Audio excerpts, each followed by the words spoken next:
All right. Welcome, everyone, as people pile in for the three attendees today on our biweekly webinar because it's a beautiful day and the market's been good.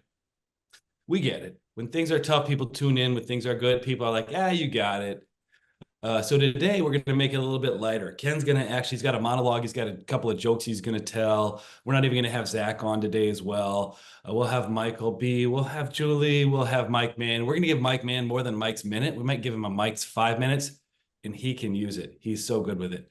At any rate, I just wanted to say today, going big, I'm grateful today for Parents Weekend at University of Iowa. And we actually beat a college named Troy. I thought it was just a guy we were playing named Troy, but it turns out in the first half, he almost beat us. In the second half, we came back and won because we realized we were just playing one person named Troy. Didn't even know it was a university, but we did play them, and they frightened us. They were actually very, very good. So I've got a new respect for the University of Troy, which I actually thought was like a hair salon to begin with. I'm just joking. They played really, really well. But with that, it was really a wonderful time to go back see Iowa. And this time is my favorite time of year. On the drive between here and there, it's about a 4 hour and 10-minute drive I've done many times. And it gives you a chance to reflect. Gives you a chance to be sentimental. Going to football games in the fall, it just brings back a lot of memories. So to me, it was one of those times, and probably hopefully for you too, if this is one of those reflective times in life, go back over it. And one thing I really want to say today, I'll talk more about this as well, is enjoy your life. You don't need to work more. You don't need to spend more time fretting about money. You need to spend time enjoying life. I mean that. This is a time of year to make that evaluation, put that down, and put the things that you most enjoy and spend time doing it with those you love. So I really mean that because I think a lot of us get too short shrift worrying about elections, worrying about money. Quite honestly, you may have very personal decisions about who you're voting for, but when it comes down to it, the markets are less concerned. Markets don't really care. Matter of fact, Warren Buffett would say, if you ever took your politics and you put them through the view and you put your lens through the view of politics for your decisions on money, you've made poor decisions. So don't do that. At any rate, what I'd like to do today is go big with Mike. How about Mike Mann? What's up? Let's go big with you. I know you had a wonderful weekend. Oh, I had a heck of a weekend. True. So one of the things I'm really grateful for actually is my opportunity that I've had with Gentian Financial to publicly speak, be able to do these webinars, things like that, because I was so comfortable giving my brother's best man speech over the weekend, and the compliments from those around me, I just did so much. So some people and finally be able to kind of write a love letter to him. I mean, we have an interesting relationship, not the most sentimental back and forth with each other. We hardly even hug, which might sound really strange, but he is truly the most important person in my life. And I think it would echo backwards. Well, not exactly now that we both have significant others that are incredibly important to both of us, myself with my fiance and him with his now wife. But in those moments, we're number two. And I think that won't ever change. So to be able to say that to him, be able to go through some of the things that we've been through together, the tough times, the good, the bad, to all have it resonate with those around me. I mean, I just appreciate those opportunities. So yeah, it was great. Great weekend. That's awesome, Mike. And I hear his speech was only 45 minutes, which was impressive. So that was really cool. He Yeah, had just PowerPoints, about that. PowerPoints. I mean, it was a whole thing. So I appreciate that, Mike. You've done a great job. You really, really, really have. How about let's go to Ken. I don't want to do Michael sandwich. Let's sandwich Ken in between the mics. Yeah, that sounds good. I Ken. like that. So thank you, everybody. Great to be here with you on the Zoom. And Chris said I'm going to tell a few jokes. So here's one. I told a joke on Zoom a meeting the other day, and no one laughed. It turns out I'm not even remotely funny. That just rings true, Ken. You got to be careful with that one. I know it does. I know. Hey, I'm not that funny of a guy, right? So I like it. I like it. What I'm grateful for is fall sports back in action. For those who have grandkids participating in sports, if you have children participating in sports, grateful for the coaches. It takes effort. It takes patience. I'm not coaching currently right now. I have in the past.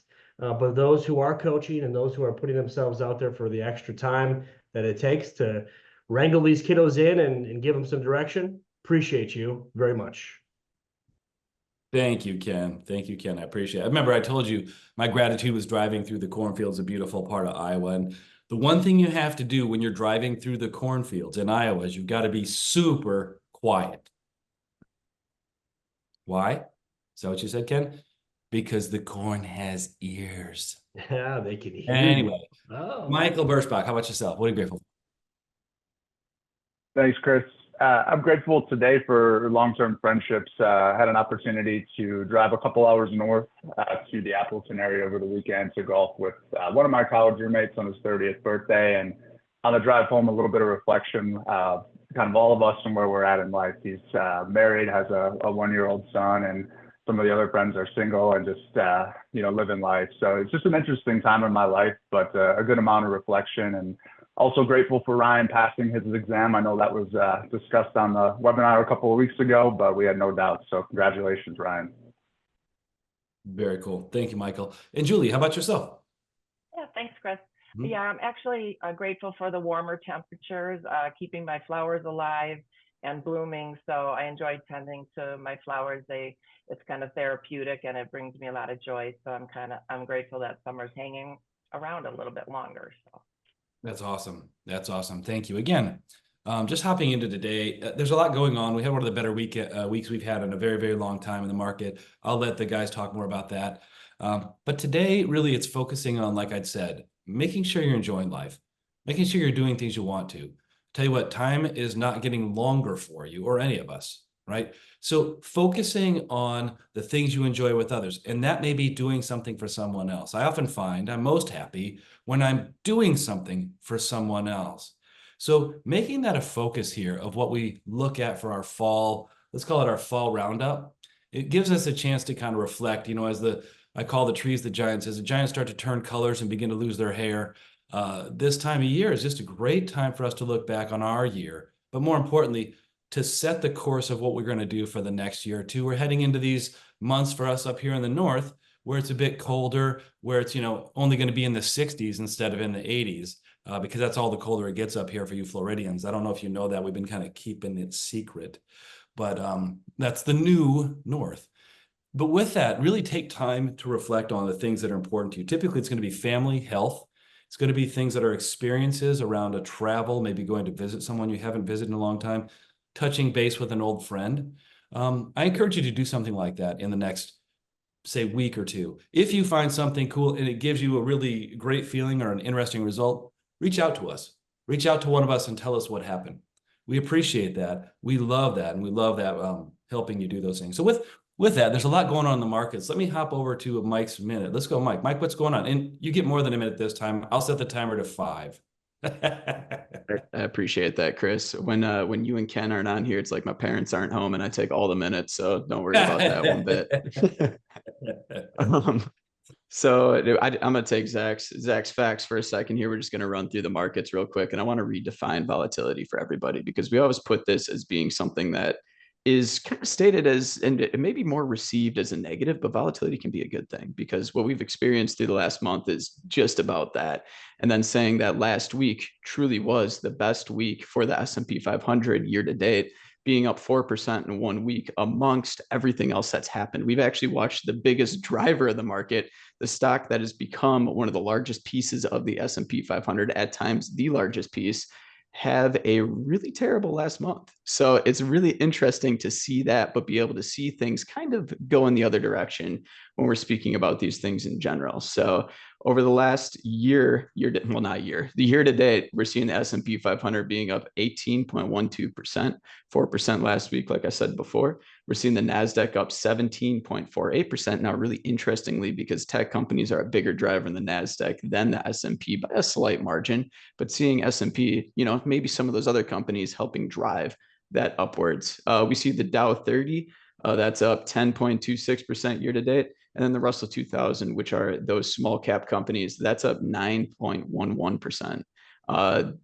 Seeing a little bit of outperformance in the trailing 1 month, the best performer out of all those in the trailing 1 month, the Russell 2000. So it all comes back to diversification, owning different companies so that you can find outperformance wherever it occurs, when it occurs.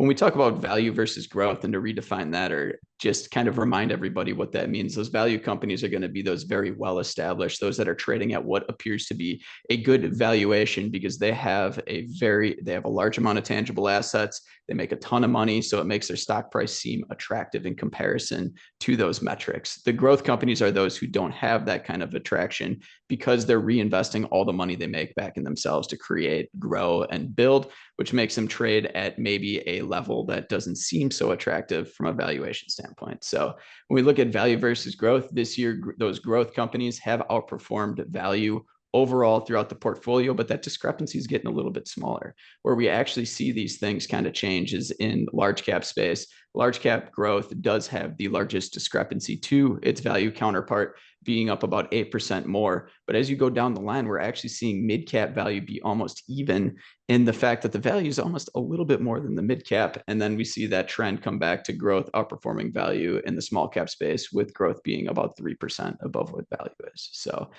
coming back to what I said earlier, volatility. So what we felt recently with the election looming, all of this stuff kind of happening, trying to figure out what the Federal Reserve is going to do in, let's say, what do we got here? 3 hours, 48 minutes, and 6 seconds.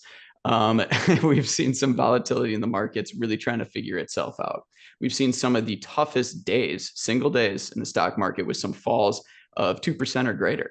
We've also seen, as I said, that last week be the best thus far, and us just being right around that point of all-time highs if we're not there right now. So when you take a look at all of these things as a whole, you got to sit in there. I mean, sentiment's weird right now. There's days where you feel like this thing is all going to fall apart.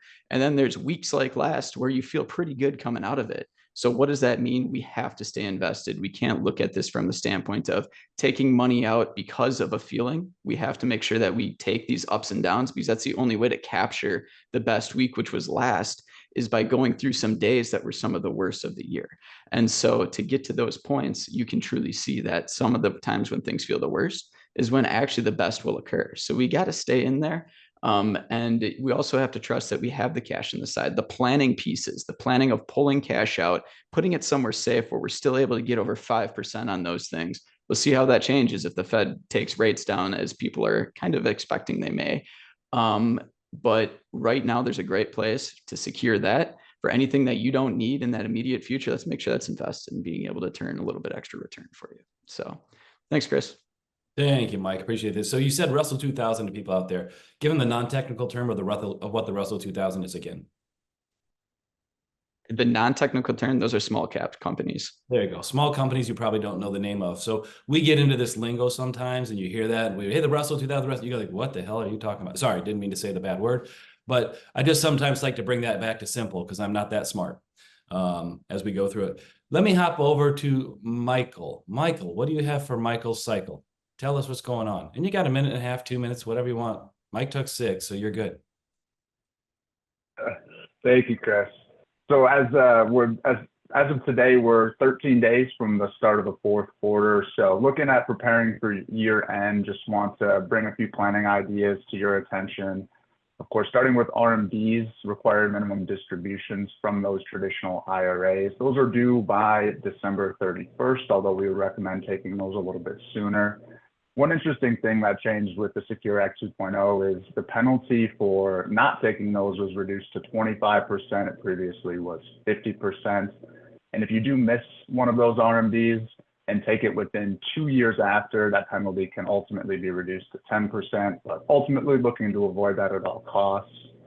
Of course, Roth conversions are done by tax year. So if we want to do one for 2024, it also has to be done by December 31st. But it's the idea of taking some money from those pre-tax or traditional IRAs, converting it to Roth IRAs, paying the taxes today and allowing that money to grow tax-free. And of course, to round things out, tax loss harvesting, which is utilizing those personal investment accounts or those non-retirement accounts and selling some funds that are at a loss to potentially offset some funds that were sold at a gain. And with charitable giving, we have qualified charitable distributions from IRAs that can offset some of that tax liability from the RMD, as well as donor advised funds. So a lot of stuff that we can tackle as we transition here to the end of the year. If any of these ideas apply to you, or if you want to discuss them more please feel free to reach out to us. Back to you, Chris. Thank you very much, Michael. I appreciate that. Before I head over to Ken, I want to give you guys all a little bit of advice, something you can take a look at. So if you have any kids and your kids might be afraid of ghosts, it's coming up to Halloween. And we used to do this with our daughters. Sometimes they'd be a little afraid of ghosts. They'd go to the room and I'd say, hey, everybody come here, come here, come here. There's one place a ghost can't go. Where's that? The living room. So we'd all congregate in the living room and they felt safe. So anyway, you can do that with your grandkids. It's kind of funny. They'll remember that later in life. And that's why your kids will always hang out in the living room. At any rate, Ken, I thought it would help you because I know you got 4 youngsters and I'm sure one of them might just be afraid of ghosts. Or actually you might too. It's actually me that's scared of the ghost, and my kids are helping me get into the living room, so yeah. Exactly. Absolutely. I want to say congratulations to all of our recent retirees. We definitely love the journey of retirement with you. We want to say congratulations to you. If you've already retired, we've already congratulated you along the way, but those who are recent, congratulations. Those who have the countdown, remember those days when you were thinking about retiring? You had the countdown, you had your calendar out, you had maybe a clock. Some people put I saw marbles into a jar or taking them out of there for how many days were left. I've seen it all. And we want to say congratulations. We're excited to be on the journey with you. We'll be here every step of the way to make those great decisions, to make sure your money lasts as long as you do. And you can enjoy your money, like Chris said, enjoy the things you want to do in life and get out there and not let us worry about the money for you. And then you do enjoy the things that you love doing. So I just want to say congratulations. One of the questions I get quite frequently, what we get as a team actually, is when we're getting ready to retire, it seems there's a question around it. How do we actually get money out of our accounts? We've actually accumulated money. We have this. And how do we get our first paycheck a couple weeks after we retire? And so what we do there is it's a process that we do, and Raymond James does a great job of putting the technology in place for us to do this, is we can set up your bank account on file. You choose savings, checking, whatever you like, and we can actually set the date of when you want to receive your paycheck. Sometimes we have bills come due in the first of the month, the middle, the end, so we can control when we get that. We also can control and coordinate with Social Security as well. It's that first, second, or third Wednesday that we get our Social Security checks as well. So we can coordinate all this with you based on how you need and use your money throughout the month. We also can withhold taxes for you as well, so you don't have to worry about that. So the money you get is actually a dollar amount that you can spend.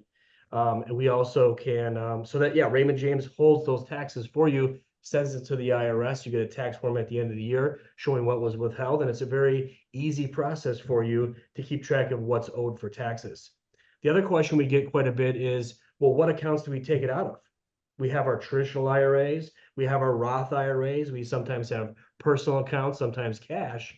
And what we'll do is we'll coordinate very nicely with your accountant to make sure that we are being very tax efficient on how we would get money out of your account so we can send it to you on a monthly basis. So again, we want to pay the taxes we should pay, but we don't want to pay any unnecessary taxes that we don't need to.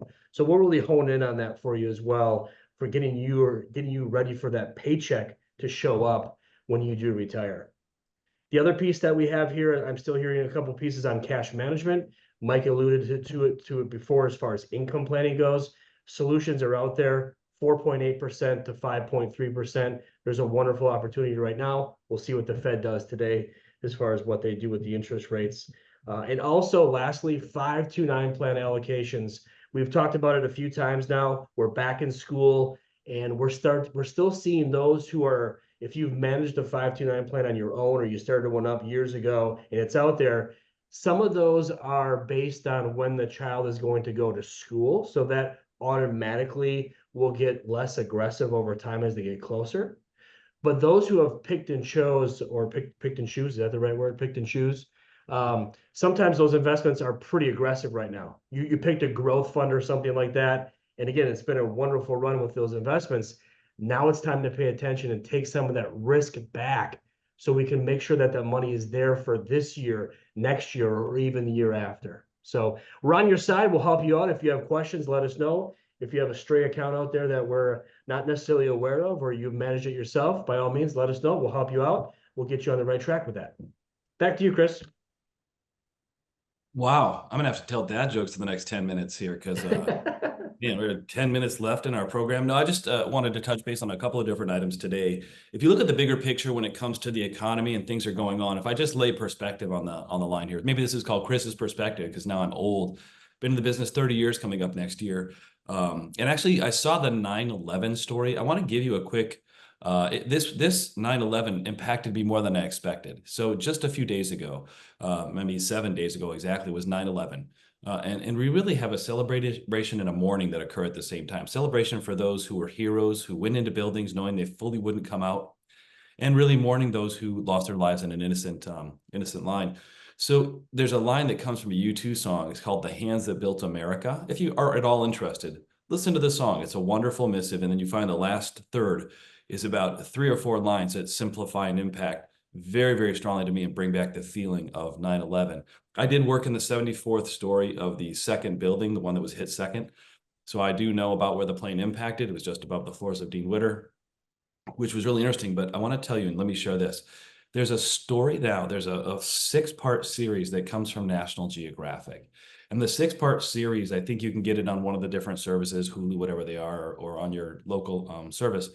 And it chronicles, there is actually a cameraman from the fire department at every stage during when they first get there, after the first impact, the second impact, the falling of the second tower, which was the number 2, which fell first, the falling of the first tower, and then running down the street. And this cameraman is there the entire time capturing all of it. I'm not sure how he survived, first of all, but it is a capture. It's just fascinating to see the heroes that knew that they were looking up, knowing when they went up, that was all they were ever going to do, is really something that, taking for granted the probably 4 years of the security we had before that event happened, to shake me to the foundation on the day it occurred. I remember my business partner and I were up in this building, top floor, watching. We're the only ones with TV, so everybody starts coming into our offices. It's completely silent with 30 people in our offices watching the events unfold. And this sense of dread was occurring. Oh my goodness. So to those who are firefighters, those who run into buildings when most people are running out, to you, thank you tremendously. I want to give you gratitude. I know you hear it a lot. I don't think you can hear it too much. Those who keep us safe, thank you for those who've done that in some ultimately given their life for this. I can't express gratitude enough for you. And I know that a lot of things come back with you. Some of those things you can never leave your life with. But I just want to say a prayer quick for you and thank you tremendously for what you've done for us. As I come back to what's going on in the economy, there's a couple things. Actually, last week as well, we had our shred event at the farm. So we had about 140 people at the farm about 3 blocks down the road. And we have a garden down there. It was a beautiful, wonderful day. We got all of our old documents and electronics and took those out. And then we just got to sit down and have lunch with all of you. And it was a wonderful, wonderful time for those who came out. And just a wonderful day, 81 degrees, beautiful, beautiful weather, and just a fun time for all. So thank you. It's really fun to get together with you for reasons outside of our meetings as well as the meetings itself. A couple of things that are going on, you'll see here in the perspective picture. We have elections going on. They're divisive. If you go back and study like Thomas Jefferson and some of his, let's call it campaigning. If you think it's bad right now, go back and look at what they sent and what they used to say back then. You might change your opinion a little bit. It was nasty. So have political opinions got a little worse than in the last 10, 15, 20 years? Yes, definitely. But if you go back and look back at history in the early times, there was some mudslinging and it wasn't good as you go back to it. But elections are something that become divisive between us. Don't let politics separate your family and your relationships. It's not that important. You might have different opinions, but you all want safety, always. And one of the things we learned in the book, How to Win Friends and Influence People, is find the lowest common denominator. We all want our kids to be educated. We all want to be safe. We all want fair taxes. We all really want the same thing. What happens is it gets twisted around for us to look at this in a different way. Well, I oppose you because you think that. No. The benefit of America historically, if you study enough economics and history and psychology, is that we're different. We have different opinions. And guess what? That breeds strength.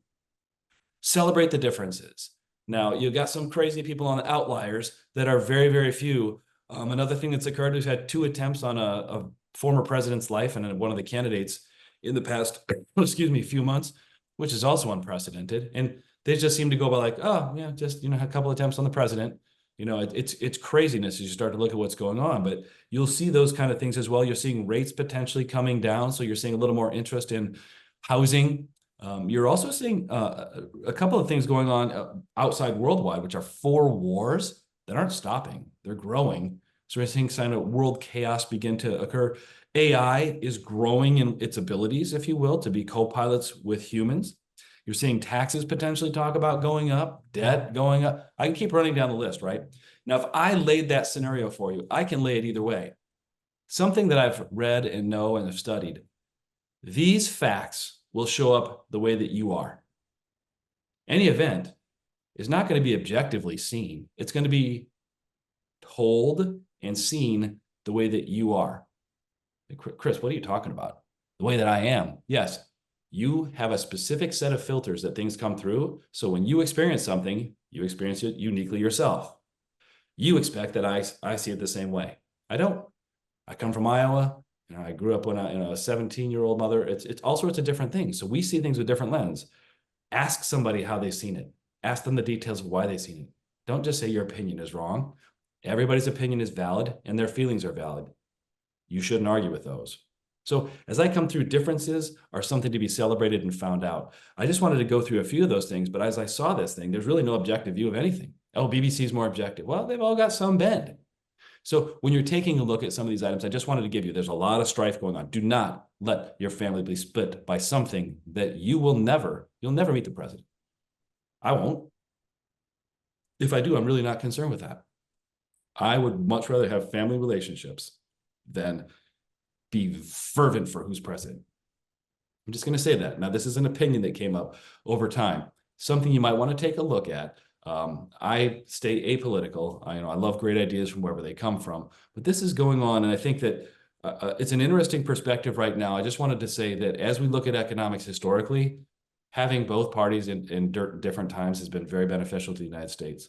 And you may argue with it, but it is what it is. I'm just talking about the economics, not about the social side of the equation.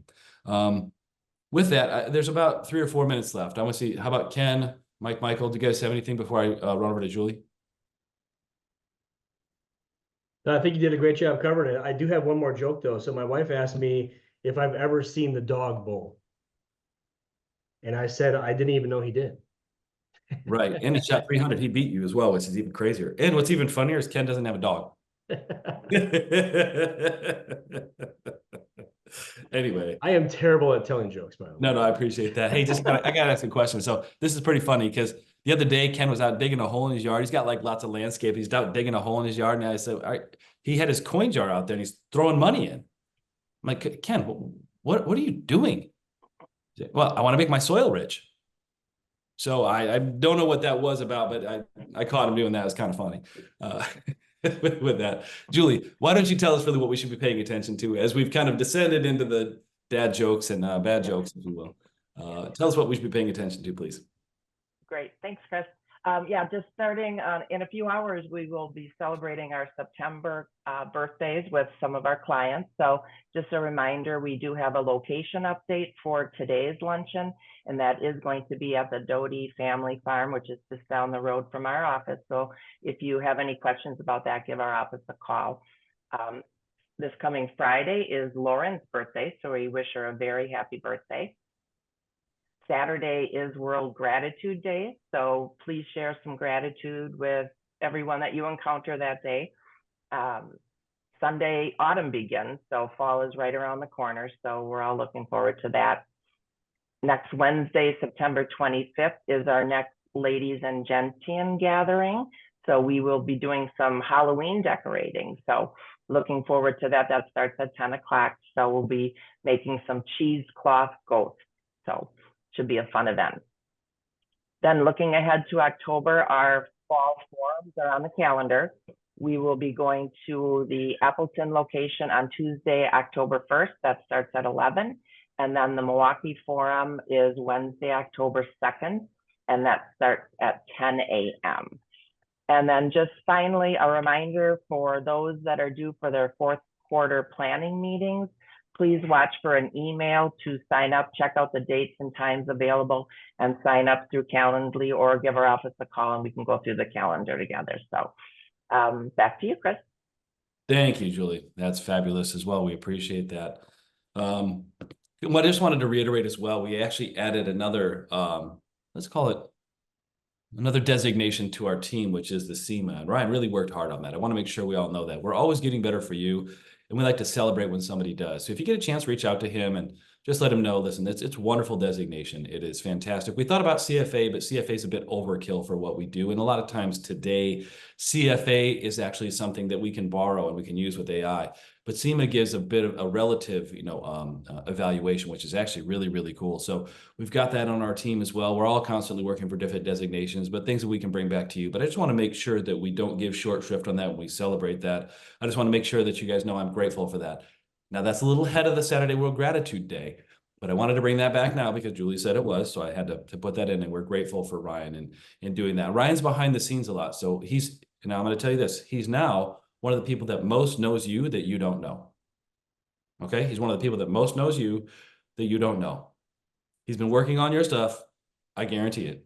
Some of the cool things we're doing are Mike Michael's, but you don't get to see him face to face. So I just want to make sure you know, very, very, very important team member, one of our base team members, but he's just kind of the cog here at the actual world headquarters, galactic headquarters. So, but with that, so thank you tremendously. So I just want to say thank you as well for the introductions. We've had one of the better years we've had in history, actually the best. By introductions for you. We are excited for you, your retirement. It's something we get better and better at every year. We focus on what's going on for you. There's a lot of people retiring right now over the next 2 and 3 years, and actually who are going to retire in the next 4 and 5 years have pushed that, where events have allowed them to retire this year. Offers, leaving earlier, saving more money. One thing we want to caution everybody from, in a bull market that's lasted 13 years, you got to be careful about retiring into a bull market with an all-time high. Something we used to do is practice taking 20% off the valuation, 20% off our values, and seeing if we can still retire. So if I had $1 million, pretend I've got 800. Why? That's just conservative evaluation. Markets may correct right when you retire, right? It's not a bad thing. We're not, frothy in many forms, but we never tell when a correction is going to happen. It will, it may not, but I want to make sure that you're ready for it. Something we always do is we plan for the worst and hope it doesn't happen. Okay? But we want to be prepared for it no matter what. So with that, I just wanted to say thank you for the introductions. We really love the people we have here. And what we like is when we screen them, we're actually now screening people to see how well they will actually get along with you. So when you come to an event, I'd love you to meet, Bob, Scott, Tim, these people who you will really enjoy getting to know. Sit down and ask them a question. You go, wow, that's a friend I didn't know I had until now. So very, very cool. With that, thank you very much from our galactic headquarters today here in Mequon, Wisconsin. We appreciate you on this beautiful 79-degree fall day here in our location. Haven't had rain in about 4 or 5 weeks, may get it this weekend. So we can only smile and celebrate the day that we're in. With that, thank you. Have a great rest of your week, and we'll see you on the broadcast in 2 weeks, if not in person, at your meeting beforehand. Thank you from all of us here at the office. Have a great day.